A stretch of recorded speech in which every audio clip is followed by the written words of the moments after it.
Mesdames et messieurs, suspension depuis ce 17 octobre 2022 de 2 chefs d'établissement scolaire à Kilwa, à plus de 135 km de Puerto. Nous sommes dans la province du Haut-Katanga. Ils se seraient livrés au monnayage du contrôle des dossiers des élèves. Et pour ce faire, nous sommes en ligne avec le directeur provincial de l'EPST Haut-Katanga 2 qui nous répond depuis Kilwa, où il est en itinérance. Monsieur le Provède, bonjour. Bonjour, monsieur le journaliste. Merci d'avoir répondu à notre invitation. Je vous en prie, monsieur.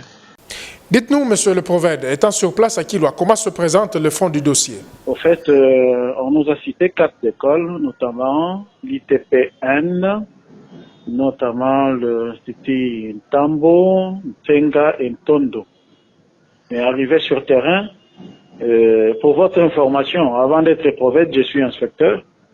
Et nous avons usé de notre tactique inspectorale pour chercher à enquêter. Et finalement, sur les 4 écoles citées, nous avons trouvé qu'il y avait flagrance dans 2 écoles. Et quelles sont ces écoles qui sont concernées par cette pratique?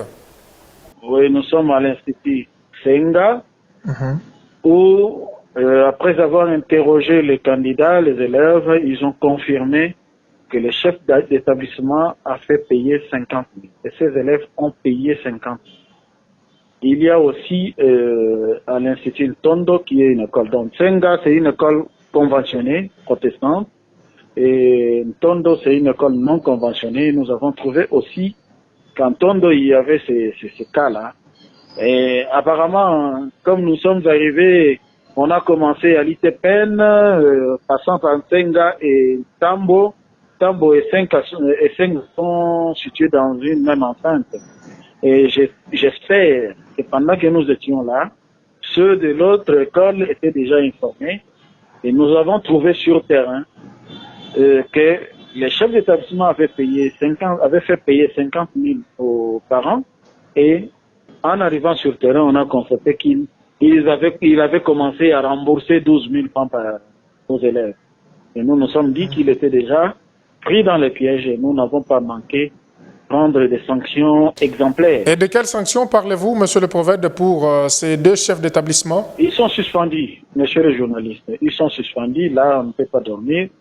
Ils sont suspendus et ils ont un délai de 20 jours pour nous fournir des explications afin que nous puissions voir comment clôturer ces dossiers. Et qu'est-ce que vous pouvez demander aux parents d'élèves de cette partie de votre province éducationnelle? La province du Haut-Katanga 2 regorge plus de 75 000 km². Donc, en tant qu'humains, il nous est impossible d'être saisis de tout ce qui se passe à travers la province en même temps. Et ce sont les parents qui doivent nous aider à dénoncer ces faits d'anti-valeurs qui se passent au niveau des écoles. La gratuité de l'enseignement primaire. Dénoncer, parce que c'est un cadeau que le chef de l'État a offert à vous, parents. Monsieur le Provède, merci d'avoir répondu à nos questions. Je vous en prie, merci beaucoup, monsieur le journaliste. Voilà, mesdames et messieurs, je rappelle que c'était M. Tadeo Gracias, le directeur provincial de l'EPST Haut-Katanga 2, qui nous répondait depuis Kilwa.